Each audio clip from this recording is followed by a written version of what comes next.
Design नई नई dress निकाल रहे। अच्छे कपड़े पहनने का अवसर जीवन में बहुत बार मिलेगा। अच्छा भोजन करने का जीवन में अवसर बड़ी बार मिलेगा। आपने बहुत अच्छी चीज खाई है, उससे भी अच्छी भगवान देगा। लेकिन सत्संग में अच्छे विचार सुनने का अवसर बार बार बोलो नहीं मिलेगा। ये कभी संयोग बनता है, भगवान की कृपा होती है, तब ऐसा कभी संभव हो पाता। और मैं तो धन्यवाद दूंगा। क्या नाम है गांव का? बनेखड़ा। बनेखड़ा, भटेखड़ा। मतलब कुछ नाम ऐसा है कि मेरे को समझ नहीं है ना। कुछ आपकी भाषा और मेरी अंतर है, मेरे कान और आपकी भाषा में थोड़ा सा अंतर है। तो मैं सारे गांव के लोगों को धन्यवाद दूंगा। और देखो तुलसीदास जी ने बहुत बढ़िया बात कही थी। उन्होंने कहा कि अति हरि कृपा जाई पर होई, पावते एहि मानव सो।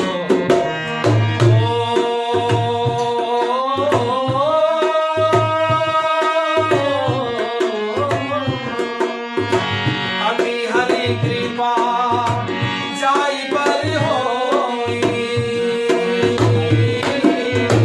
पावते एहि मानव सो, पावते एहि मानव सो। सूचना बड़े लोगों को दी जाती है, लेकिन सब लोग इकट्ठा नहीं हो पाते। क्योंकि आज हमारे विजय जी ने बहुत बढ़िया बात अपने विद्यालय में कही थी। जब हमने थोड़ा सा बच्चों को लेक्चर दिया तो इन्होंने बच्चों से कहा था कि किसी किसी के प्रारब्ध में ये चीजें नहीं होती, और जिसके प्रारब्ध में नहीं होती है वो बैठ के भी उठ के चला जाता है। और कईयों के ऐसे होते हैं जिनका कोई विषय नहीं था, वो भी इकट्ठे हो जाते हैं, आ जाते हैं।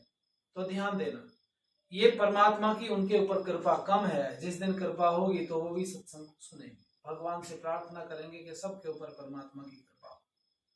ये जो हम लोग एक यात्रा लेके निकले हैं, इस यात्रा का एक उद्देश्य है, और उद्देश्य ये, आपने देखा होगा दुनिया में बड़े मत मतांतर है।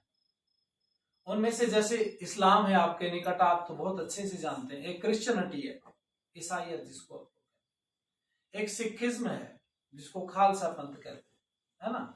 एक ये अपना हो गया सनातन धर्म। चार को तो आप जानते ही हो नजदीकी से।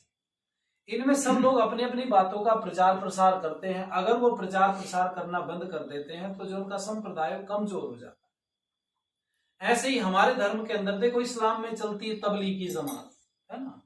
इसका कहां से हम, मेरी तो कई सारी डिबेट्स में आप देखेंगे, तो मैं डिबेट में बैठता हूँ टीवी चैनल्स की बहुत जगह पर, तो हम लोग इन विषयों पर डिबेट भी करते हैं।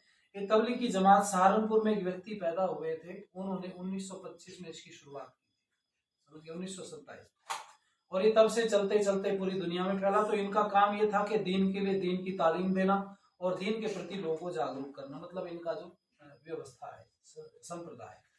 तो अगर ये उसके लिए जागरूक नहीं करेंगे तो ये भी हमारे जैसे हो जाए, क्योंकि आलस तो सब मनुष्य के अंदर बराबर होता है। जब तक आप देखो ये घर साफ सफाई, इसमें रह रहे हो आप, तो अभी धूल नहीं दिखाई दे रही ऐसे करने से, समझिए। अभी बिल्कुल साफ करके बंद करके, इसको एयर टाइट बंद करके आप और चले जाओ कहीं 2-4 दिन बाद में, जो एक बूंद भी जरा सी बाहर से गंदगी ना आए, तो जब आप वापस आएंगे तो बताओ घर साफ मिलेगा या गंदा मिलेगा? बोलो, अरे बोलो भाई, धूल जमी हुई मिलेगी कि नहीं? जब बाहर से बंद था, कहां से आ गई? तो सुनो, इतनी गंदगी तो अंदर होती है। कहां होती है बोलो? जैसे हम लोग बैठे हैं ना, तो ये जो वातावरण में धूल के इतने सारे कण हैं, जब शांत होगा पूरा वातावरण तो बैठ जाएंगे। जब बैठ जाएंगे तो गंदगी बोलो बन जाएगी। यही हमारे जीवन का भी, जब तक हम प्रयास करते हैं निरंतर, तब तक हम साफ रहते हैं। जब प्रयास करना बंद कर देते हैं तो बाहर की गंदगी की कोई जरूरत बोलो जरा नहीं है। इतनी अंदर भरी पड़ी होती है, वही जागरूक हो जाती है, और जो जमने लगती है तो फिर हमारा पतन हो जाता है। सब संप्रदाय अपनी अपनी बातों का प्रचार प्रसार करते हैं। हम लोग भी सनातन धर्म को, हिंदू धर्म को बचाने के लिए कि लोग अपने जागरूक हों, उसके लिए यात्रा हम लोग निकालते रहते हैं। ऐसे मैं समझता हूं कि देश भर में हम तो वर्ष भर में जैसे 365 दिन होते हैं, तो 365 से भी ज्यादा कई बार हम लोग कार्यक्रमों में सम्मिलित हो जाते हैं, क्योंकि एक एक दिन में हम लोग कई कई कार्यक्रमों में सम्मिलित होते हैं। जैसे अभी आप यात्रा का बताऊं तो आज का हमारा ये चौथा कार्यक्रम है। शुरू में हमने हवन किया, हवन के चौथा नहीं 5वां हो गया। पहले एक बहन जी के घर पे बैठे थे, सपना बहन जी के, तो वहां बहुत सारी माताएं बैठी थी, वहां सत्संग महात्मा जी ने किया। उसके बाद में हम लोगों ने एक घर में हवन किया, फिर वहां पर थोड़ा उपदेश हुआ। तीसरा फिर आपके विद्यालय में चले गए, 3 हो गए। चौथा आज पंडित ओम प्रकाश जी के घर पे बैठ के वहां घंटों सत्संग चला, 4 हो गए, और 5 आज यहाँ है। समझ गया? तो हमारा उद्देश्य है कि हम आराम करने के लिए नहीं निकले। ये यात्रा का उद्देश्य ये है कि लोगों के अंदर जागरूकता फैलाई जाए और लोगों को सनातन धर्म के प्रति सचेत किया जाए।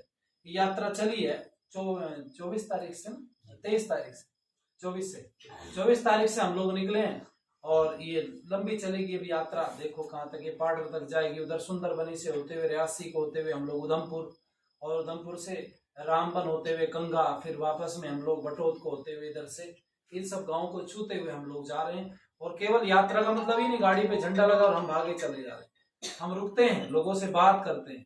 लोगों को अगर हमारे प्रति कुछ प्रश्न उठता है कि भाई ये क्या है, तो हम उसको बताते भी। तो हम लोग भी प्रयास कर रहे हैं कि दोबारा से इस धर्म के प्रति जागरूकता आए और हमें